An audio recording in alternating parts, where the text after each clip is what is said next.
Karbala के ज़ायरीन पर जिस तरह से हमला किया गया, अब उसका बदला शुरू हो चुका है और सऊदी के ऊपर स्ट्राइक शुरू हो गई हैं और सऊदी के कई इलाकों में धमाकों की खबरें हैं, जिसके बाद सऊदी का इंटरनेशनल एयरपोर्ट बंद भी करना पड़ा है। देखिए, कई एक्सपर्ट्स ये राय जाहिर कर रहे हैं कि अगले 24 से 48 घंटे के अंदर सऊदी में एक बार फिर बड़ी स्ट्राइक हो सकती है। देखिए, पहले हम इस खबर को समझेंगे। कल जिस तरह से करबला के आसपास हमले किए गए, ख़ास तौर पर अरबईन यात्रा के दौरान जो ज़ायरीन जो इमाम हुसैन साहब की दरगाह पर ज़ियारत के लिए जा रहे थे और इस दौरान करबला और बगदाद के बीच अरबईन यात्रा के मार्ग पर स्थित एक रेस्ट हाउस था, उस पर अटैक हुआ, जिसके वीडियो सोशल मीडिया में वायरल है। इस हमले को लेकर भारी नाराज़गी और भारी गुस्सा देखने को मिल रहा है और सबसे बड़ी बात और सबसे निंदनीय बात, जो सबसे ज़्यादा जिसकी आलोचना हो रही है, कि ये हमले सऊदी और अमेरिका के जॉइंट ऑपरेशन में किए गए। देखिए, सऊदी और अमेरिका की तरफ से इराक में जो हमले किए गए, उसमें मुख्य रूप से जो है वो पॉपुलर मोबिलाइजेशन फोर्सेस यानी पीएमएफ को टारगेट किया गया था और करीब 7 अलग अलग लोकेशंस थी जहां पर ये हमले किए गए। उसमें से एक हमला करबला जा रहे ज़ायरीन के ऊपर हुआ, करबला जा रहे यात्रियों के ऊपर हुआ और बताया जा रहा है कि इस हमले में कई यात्री घायल भी हुए। 20 लड़ाके पीएमएफ के जो हैं वो मारे गए हैं इसमें और 4 बताया जा रहा है कि ईरान के एडवाइज़र्स जो हैं वो भी शहीद हुए हैं, जिसको लेकर अब ये देखिए, करबला के ज़ायरीन पर हमला होना और ख़ास तौर पर अरबीन यात्रा के दौरान हमला होना।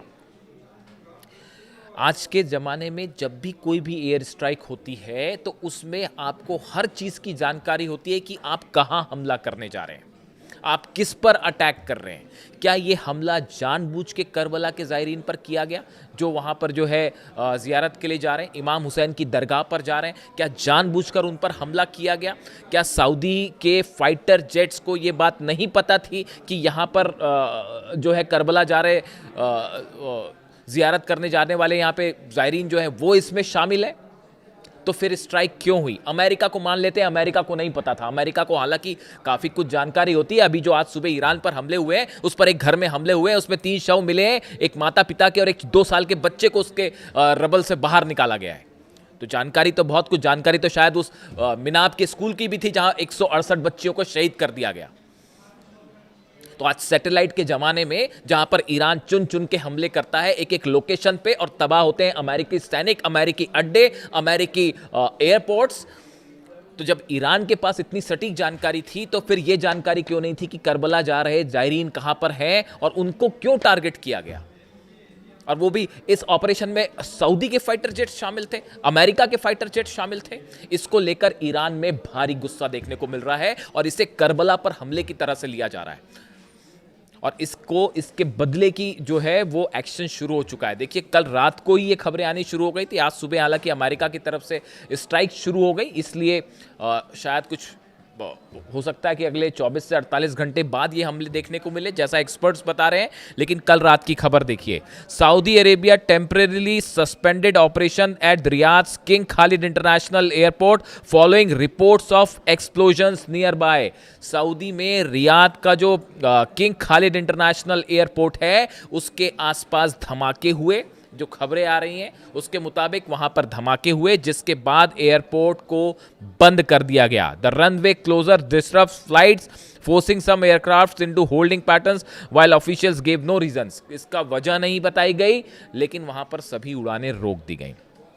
The temporary restrictions came amid unconfirmed reports of several explosions near Riyadh। मैं आपको छपी हुई खबरें पढ़ के बता रहा हूँ, यानी कोई अब उसमें से कितनी चीज़ें सही हैं। देखिए, अरब देशों में जो भी हमले हो रहे हैं उसके मीडिया कवरेज पर बैन कर दिया जाता है कि ये तस्वीरें बाहर ना जाएं। अब तो सेंटकॉम ने भी ये बता दिया है कि जो जॉर्डन में ईरान मारता है चुन चुन के, उनकी तस्वीरें ना जाहिर की जाएं। कितने सैनिक मरे हैं अभी तो यही पता नहीं चल रहा। अमेरिका में इस बात का हंगामा मचा हुआ है कि आपने कैजुअलिटी जो हुई है उसकी सच आंकड़े आप नहीं बता रहे हैं, कितना नुकसान हुआ है उसके सच आंकड़े नहीं बता रहे हैं। चाइना खुद कह रहा है कि पता नहीं कितना नुकसान हो गया अमेरिका का। 16-17 बेस जलने का मतलब आप समझ रहे हो कितना नुकसान हुआ होगा अमेरिका का। तो वही हाल अब सऊदी का है और ये कहा जा रहे हैं कि आंकड़े बाहर नहीं आ रहे हैं। और एयरपोर्ट पर जब आप संचालन रोक देते हैं तो बड़ी साधारण सी बात है, देखिए ड्रोन स्ट्राइक्स, मिसाइल स्ट्राइक्स ये लगातार सऊदी में हो रही हैं। ऑयल रिफाइनरी का क्या हाल है, उसमें आग अब तक नहीं बुझ पाई है। यानबू की जो पाइपलाइन है वो तबाह कर दी गई है। जितने सऊदी के आप सैटेलाइट इमेजेस देखिए, सऊदी के जितने पोर्ट हैं सबसे जहाज गायब है। पूरी तरह से सऊदी का ऑयल बिजनेस ठप पड़ा हुआ है। बाबल मंदेब बंद है, हॉर्मूज बंद है, और इसका बड़ा नुकसान यूएई को भी होगा और सऊदी को भी होगा। और इन हालात में बीच में ये जो करबला के ज़ायरीन पर हमला हुआ, इसने आग में घी का काम कर दिया है। अभी तक ये मामला हूती और सऊदी के बीच चल रहा था। देखिए ये हमले की शुरुआत कैसे हुई। ईरान का एक प्लेन जो कि सना इंटरनेशनल एयरपोर्ट पर उतर रहा था, उस पर ये बोल के हमले किए गए कि उस पर हथियार है। ये प्रोवोकेशन था। जो एक्सपर्ट्स बताते हैं ये डोनाल्ड ट्रंप और अमेरिका की सलाह पर सऊदी की तरफ से हमले किए गए थे हूतीस पर, और कोशिश ये थी, इस प्लॉट को शायद सऊदी समझ नहीं पाया, ऐसा कई एक्सपर्ट्स की राय कि सऊदी इस प्लॉट को समझ नहीं पाया और वो जंग में एंटर कर गया। जो एक बार जंग में अंदर आता है साहब, वो बाहर नहीं निकल पाता। 5 साल हो गए यूक्रेन और रूस की जंग को, क्या खत्म हो पा रही है वो जंग? क्या ये ईरान और अमेरिका की जंग रुक पा रही है? ट्रंप को बाहर निकलने का रास्ता नहीं मिल पा रहा। अमेरिका में इस बात की चर्चाएं हो रही हैं। आप सीनेटर्स के बयान देखिए, मैं नहीं कह रहा, सीनेटर्स के बयान देखिए, कांग्रेसमैन के बयान देखिए, वो कह रहे हैं कि डोनाल्ड ट्रंप को इस जंग से इज्जत के साथ बाहर निकलने का मौका नहीं मिल पा रहा। तो ईरान ने वो ठोक रखा है। इस बार भी जो है 20 प्लेन तबाह है, पिछली बार 42 प्लेन तबाह थे। और अब जो हमले हुए हैं आज सुबह, उसके बाद जॉर्डन पे स्ट्राइक कर दी है ऑलरेडी ईरान की तरफ से। अभी बताया नहीं जा रहा, थोड़े समय बाद पता चलेगा आपको। 5 बैलिस्टिक मिसाइल्स दागी गई है जॉर्डन के ऊपर। वो गिरी है नहीं गिरी, सामने वाला देश तो यही कहेगा ना जी हमने रोक दिया। तो अगर मिसाइल रोक दी थी तो जॉर्डन में कैसे मारे गए अमेरिकी सैनिक, कैसे बेसिस जल गए? एक एक इंफॉर्मेशन है। कहां रडार तबाह हुआ है, कहां पर हैंगर तबाह हुआ है, कहां पे रनवे तबाह हुआ है, कहां पे सैनिकों के जो बैरक्स थे वो तबाह हुए हैं, एक एक जानकारी है। तो ऐसे में अब ये सऊदी जो है, ऐसा अंदेशा है कि इस करबला पर, जो इराक में जो नजफ और करबला के बीच जो ज़ायरीन पर हमला हुआ है, इसको करबला के हमले के रूप में देखा जा रहा है। इसको लेकर भयानक गुस्सा है। जो 4 आईआरजीसी के सैनिक इसमें शहीद होने की खबर है, एडवाइजर्स थे बेसिकली वो, उसको लेकर भी ईरान बदला लेगा, इसमें कोई शक नहीं होना चाहिए किसी को।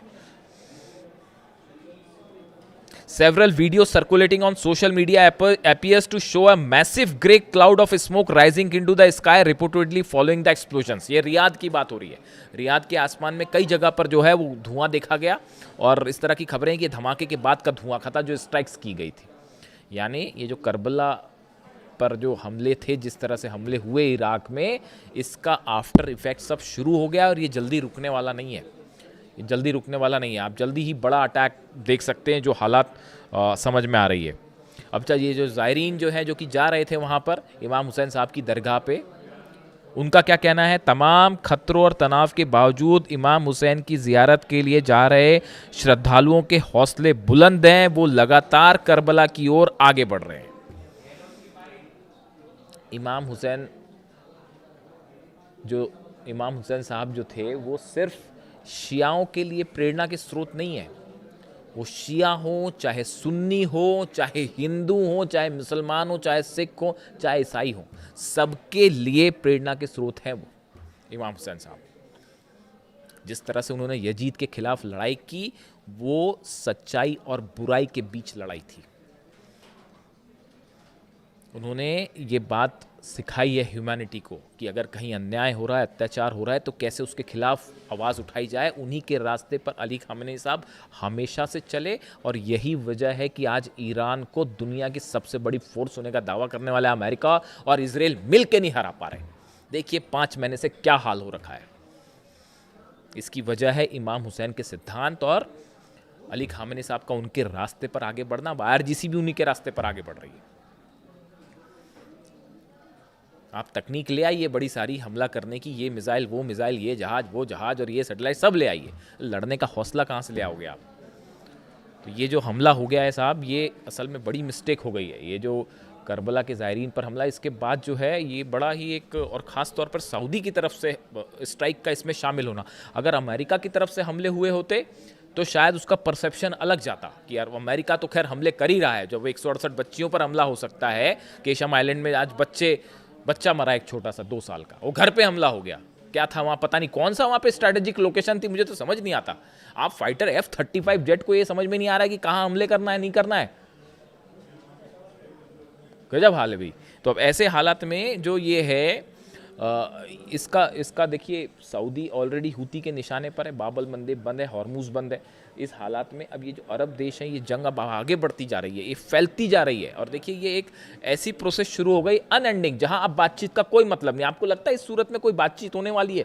इस सूरत में ईरान अपना यूरेनियम इंस्पेक्शन करने देगा, न्यूक्लियर प्रोग्राम? डोनाल्ड ट्रंप की विदेश नीति पूरी तरह से फेल हो चुकी है ईरान के मामले में। तमाम एक्सपर्ट्स की ये राय है, वॉर स्ट्रेटेजी फेल हो चुकी है। अब यहाँ से आगे क्या होगा बताओ, आप क्या किया जाए यहाँ से आगे? आप हमला करेंगे, फिर ये हमला करेंगे, फिर वो हमला करेंगे, फिर ये हमला करेंगे। एयर स्ट्राइक से जंग नहीं जीती जाती, मैं नहीं कह रहा, ब्रेड कूपर कह रहे हैं, सेंटकॉम चीफ कह रहे हैं कि साहब एयर स्ट्राइक बहुत हो गई, अब इससे ज़्यादा एयर स्ट्राइक से क्या हासिल करेंगे हम। ये ब्रेड कूपर ने कहा, जो सोर्सेज बता रहे हैं। सेंटकॉम चीफ जो है वो कह रहे हैं डोनाल्ड ट्रंप, ग्राउंड ऑपरेशन आप कर नहीं सकते, तो आप फंस गए हैं बेसिकली।